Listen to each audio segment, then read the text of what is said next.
Hello friends. आपको मालूम है कि जीएसटी पोर्टल पर बहुत सारी चीज़ों का एनहेंसमेंट हो रहा है, बहुत सारी चीज़ें और आ रही हैं, जैसे कि एक आईएमएस स्कीम आ रही है, इनवॉइस मैनेजमेंट सिस्टम, जिसके बारे में ऑलरेडी हमने वीडियो अपलोड भी किया था और उससे संबंधित एफएक्यू भी आ गया है, जिसके संबंध में मैं बहुत जल्दी वीडियो अपलोड करने वाला हूँ। लेकिन आज एक और नया अमेंडमेंट हुआ है, नई चीज़ आई है, जिसके बारे में वो एक आश्चर्यचकित कर देने वाली घटना है, जिसके बारे में हमें जानना बहुत ज़रूरी है, क्योंकि अभी तक जो भी हम लोग जीएसटी के रिटर्न वगैरह फाइल करते थे, उनको जीएसटी पोर्टल पर ही देख भी लिया करते थे। लेकिन आज जो है जीएसटी पोर्टल ये बता रहा है, यानी सरकार की तरफ से ऐसी बातें बताई जा रही हैं कि जो जीएसटी के रिटर्न आप फाइल कर रहे थे, उनको अब आप देख नहीं पाएंगे। तो जब देख नहीं पाएंगे तो क्या करेंगे और उसके लिए हमें क्या करना है, इस संबंध में मैं आपको आज बताने वाला हूँ। तो देखिए, इनका कहना क्या है, archival of GST returns data on GST portal, और ये सूचना आज की है 24 सितंबर 2024। अब इसमें ये क्या बता रहे हैं कि section 39 sub section 11 of the CGST act 2017 implemented with effect from 1 अक्टूबर 2023, यानी ये 1 अक्टूबर 2023 से इम्प्लीमेंट हो चुका है, लेकिन अभी भी हम लोगों ने इन चीजों पर ध्यान नहीं दिया है। इसका नोटिफिकेशन भी बता रहे हैं कि wide notification number 28/2023 central tax dated 31 July 2023 provides that the taxpayer shall not be allowed file their GST returns after the expiry of a period of 3 years from the due date of furnishing the said return। यानी अब आप 3 साल से पुराने GST के return file नहीं कर पाएंगे, ऐसा इन्होंने बताया है। लेकिन अब यहाँ पर सोचने वाली बात यह है कि जीएसटी रिटर्न जिनका कैंसिलेशन में रहा होगा, उस पीरियड का क्या होगा जब उनको दोबारा से उन चीजों को रिव्यू किया जाएगा, यानी उनका रिवाइवल होगा। जब जीएसटी रिटर्न का रिवोकेशन हो जाएगा, उसके बाद वो रिटर्न कैसे फाइल कर पाएगा, ये भी एक देखने वाला चैलेंज होगा। इसके साथ साथ और भी चीजें उन्होंने बताई जो और भी आश्चर्यजनक हैं।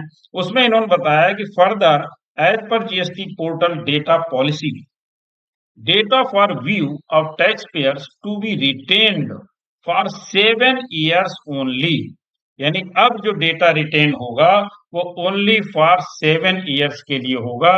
और जैसा कि आपको मालूम है कि जीएसटी को 7 साल से अधिक हो गए हैं, यानी जितना पीरियड अधिक हो गया है उसका डेटा का क्या होगा, यानी वो डेटा अब आपको दिखाई नहीं पड़ेगा। क्या कह रहे हैं ये? Therefore, the same data policy is being implemented on the GST portal.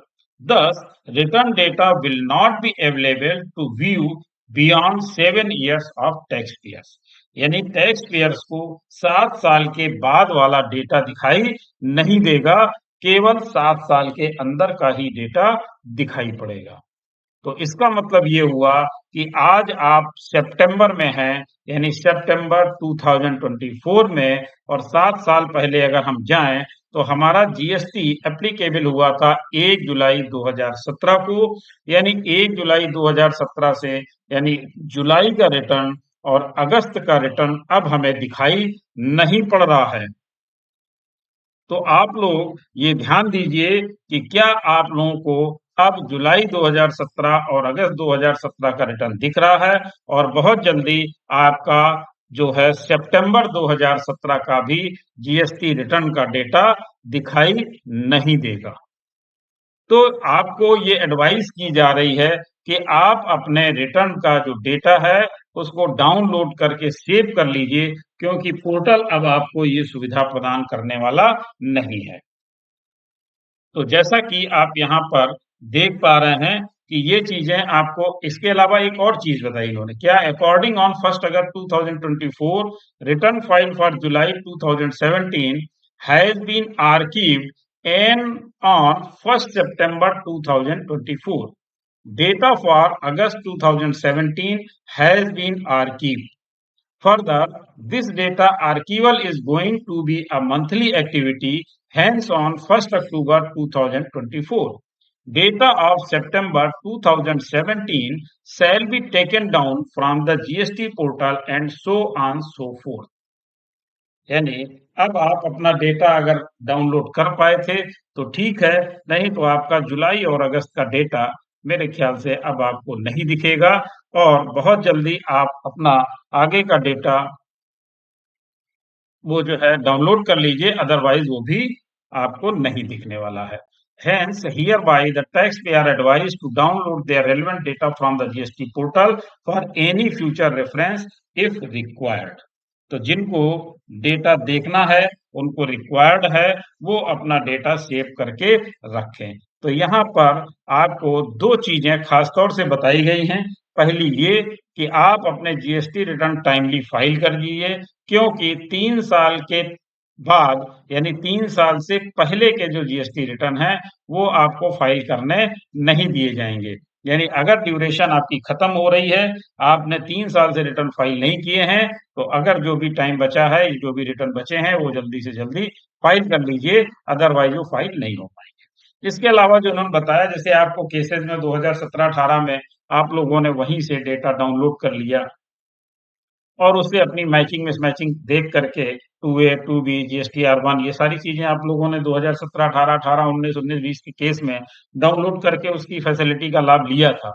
लेकिन अब इनका कहना है जैसे किसी का केस अगर अभी फाइनल नहीं हुआ है, वो अपील में लिंगर ऑन है या किसी कारण से केस अभी उनका पड़ा हुआ है, तो उनके लिए समस्या ज़रूर आएगी कि अगर उन्होंने डेटा डाउनलोड करके नहीं रखा है, तो अब उन्हें जुलाई और अगस्त का डेटा तो दिखेगा ही नहीं।